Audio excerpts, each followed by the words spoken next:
Hello friends, welcome again my new video में आपको RS. Agarwal class 9 का जो मैथ है एक्सरसाइज नंबर 1B का क्वेश्चन नंबर 27 बताने वाला हूं। इससे पहले का जो भी प्रीवियस वीडियो मैंने अपलोड कर चुका हूं यूट्यूब पर, जाके देख लीजिए। क्वेश्चन नंबर 27 को रीड करते हैं और देखते हैं इसमें क्वेश्चन नंबर 27 में दिया क्या है। सबसे पहले क्या दिया है, show that the points A दिया है, बी दिया है, सी दिया है एंड डी का कोऑर्डिनेट दिया है are the vertices of a rhombus. Find the area of this rhombus. Area दिया है और देखिए एरिया ऑफ रोम्बस का फॉर्मूला दिया है 1/2 और डायगोनल 1 इंटू डायगोनल 2 होता है, यानी कि इसका अच्छा समझिए, यहाँ पर बात समझिए। प्रोडक्ट ऑफ इट्स डायगोनल यानी कि प्रोडक्ट किसका करेंगे, इट्स डायगोनल यानी दोनों डायगोनल का प्रोडक्ट करेंगे। तो चलिए मैं आपको समझाता हूँ। देखिए सबसे पहले रोम्बस क्या होता है, रोम्बस समझिए। रोम्बस कुछ इस प्रकार से होता है, रोम्बस की प्रॉपर्टीज ही होती है वो 90 डिग्री नहीं बनती है। देखिए जैसे आप स्क्वायर होता है, स्क्वायर ही जैसा रहेगा, ऑल साइड इक्वल रहेगा but can not at 90 degree straight. कभी भी 90 डिग्री पे खड़ा नहीं रहता है, at the angle of 90 degree ऐसे रहेगा, थोड़ा सा ऐसे और थोड़ा सा मान लो ऐसे रहा। और रोम्बस कुछ इस प्रकार से रोम्बस होता है, लाइक काइट की तरह। It's okay. तो अब देखिए इसका कोऑर्डिनेट क्या दिया है, ए दिया है, मान लीजिए ए ये है और बी ये है आपका, सी ये है आपका और डी ये है आपका। ए का कोऑर्डिनेट दिया है -3, 2 और जो बी का कोऑर्डिनेट दिया है वो -5, -5 दिया है और जो 2 का कोऑर्डिनेट 2, -3 दिया है और डी का कोऑर्डिनेट 4, 4 दिया है। अब देखिए इस क्वेश्चन में हमको करना क्या है, सबसे पहले पूछा है कि डायगोनल फाइंड करना है। तो आप बताइए डायगोनल कैसे पता करेंगे आप, डायगोनल आप कैसे पता करेंगे। चलिए मैं आपको बताता हूँ। जैसे स्क्वायर का डायगोनल निकलता था वैसे ही डायगोनल निकालेंगे। तो देखिए डायगोनल निकालने के लिए बस कुछ नहीं करना, डायगोनल मतलब यही होता है, ये साइड ये और ये इसके आपस में इक्वल होंगे। इसके डायगोनल इक्वल होते हैं, साइड भी इक्वल होते हैं, लेकिन ये 90 डिग्री नहीं बनाते हैं, इसलिए इनको स्क्वायर के कैटेगरी में नहीं रखा जाता है। It's okay. तो सॉल्व करते हैं, लेट्स।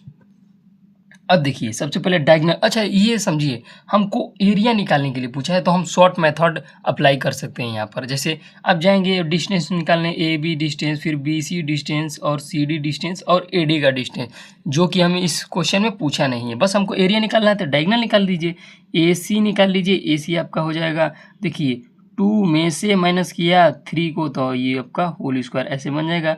2 में से माइनस किया -3 को तो 2 + 3 बन गया। अब देखिए माइनस, अब यहाँ पर प्लस हो गया, 2 में से माइनस किया था, अब यहाँ पर -3 में से माइनस कर रहा हूँ, उसका होल स्क्वायर निकाल लीजिए। अब देखिए 2 3 5 का होल स्क्वायर प्लस -5 का होल स्क्वायर, ये आपका 50 हुआ कि नहीं हुआ। देखिए इसका 25, चलिए डायरेक्ट नहीं सॉल्व करते हैं, स्टेप बाय स्टेप सॉल्व करते हैं। ये 50 और ये भी आपका 25, ये आपका 50 हो गया। अब इसको क्या हम 50 को ऐसे करके 2 से 25 बाई टाइम्स और ये 5 बार में और ये 5 बार में कैंसिल हो गया आपका। यानी कि अब जो पेयर बनेगा उसको हम क्या रखेंगे, अंडर रखेंगे, और जो नहीं पेयर बनता है उसको हम बाहर रखते हैं। सॉरी, जो पेयर बनता है उसको हम कहाँ रखते हैं, उसको हम बाहर रखते हैं, उसको बाहर रखते हैं, और जो नहीं बनता है यानी कि आपकी हो जाएगी 5√2। It's okay. जो अंडर रूट नहीं बनता है अंडर रूट में ही रहता है। अब देखिए अब यहाँ पर एक डायगोनल तो निकल गया, इतना यूनिट्स लिख सकते हैं आप यहाँ पर। अब डायगोनल बी डी निकालना होगा, क्या बी और डी। बी डी डायगोनल निकालने के लिए 4 दिया है तो हम माइनस किए -5, यहाँ पर प्लस हो जाएगा, इसका होल स्क्वायर प्लस। अब इसके एक चीज़ देखिए, इसका डायगोनल इक्वल नहीं होता है। अगर डायगोनल इक्वल होता तो ये भी स्क्वायर हो जाता। मैंने पहले बता दिया था कि डायगोनल इक्वल होती है, बट ये इसका डायगोनल इक्वल नहीं होती। देखिए अब प्रूफ करके दिखा रहा हूँ डायगोनल इक्वल क्यों नहीं होती। देखिए 5 और 4 हम जोड़ दिए, यानी कि हम अब 4 में से माइनस कर दिए। अब 4 में से माइनस करेंगे तो ये आपका +5 का होल स्क्वायर बन जाएगा।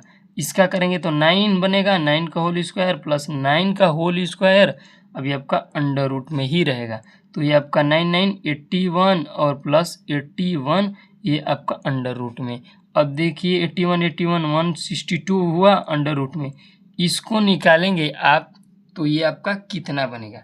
देखिए सबसे पहले तो इसको ऐसे कर ले, देखिए 162 दिया है तो 2 टाइम्स में काटेंगे तो 2 8 जा 16 और 2 कम 2 और ये 9 टाइम्स में चला जाएगा और ये आपका 9 टाइम्स में चला जाएगा, या 3 से भी काट सकते हैं तो उतना ही आएगा, कोई मतलब नहीं, तो हम 9 से डायरेक्ट काट दीजिए, इट्स ओके।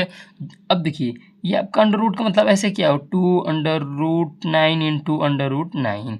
अब देखिए एक पेयर बन गया तो एक पेयर बाहर, जो अंडर रूट में पेयर नहीं बन रहा है सिर्फ अंडर रूट, वैसे ही लिखा जाएगा। तो ये आपका 9 अंडर रूट 2 हुआ ना, यूनिट्स लिख दिए आप यहाँ पर, इट्स ओके। अब पूछा हमसे एरिया, तो यहाँ पर लिखेंगे, आंसर भी हो जाएगा यही, तो यहाँ पर लिख देना, यहाँ पर लिख देना एरिया ऑफ रोम्बस, किसका, रोम्बस का, यहाँ पर स्पेलिंग देख लेना, rhombus equals to 1/2 diagonal 1 into diagonal 2, it's okay.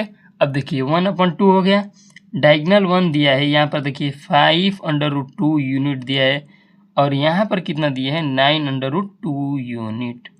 अच्छा, ऊपर का ऊपर मल्टीप्लाई करिए। अच्छा एक चीज़ आप नोटिस कीजिए, देखिए यहाँ भी √2 है, यहाँ भी √2 है और यहाँ पर 9 है। अब देखिए इसको पहले बाहर का बाहर मल्टीप्लाई कीजिए, 5 9 45, 5 9 45, √2 का मल्टीप्लाई करेंगे 2 टाइम्स, ये अब √2 का, तो एक 2 बाहर निकल जाएगा, पता है ना आपको, √2 का मल्टीप्लाई करेंगे √2 से तो एक बाहर निकल जाएगा, तो यहाँ पर 45 हो गया और एक बाहर निकल गया 2 और यहाँ पर 2 बच गया, 2 से 2 कैंसिल, 45 यहाँ पर स्क्वायर यूनिट्स, ये आपका आंसर हो गया।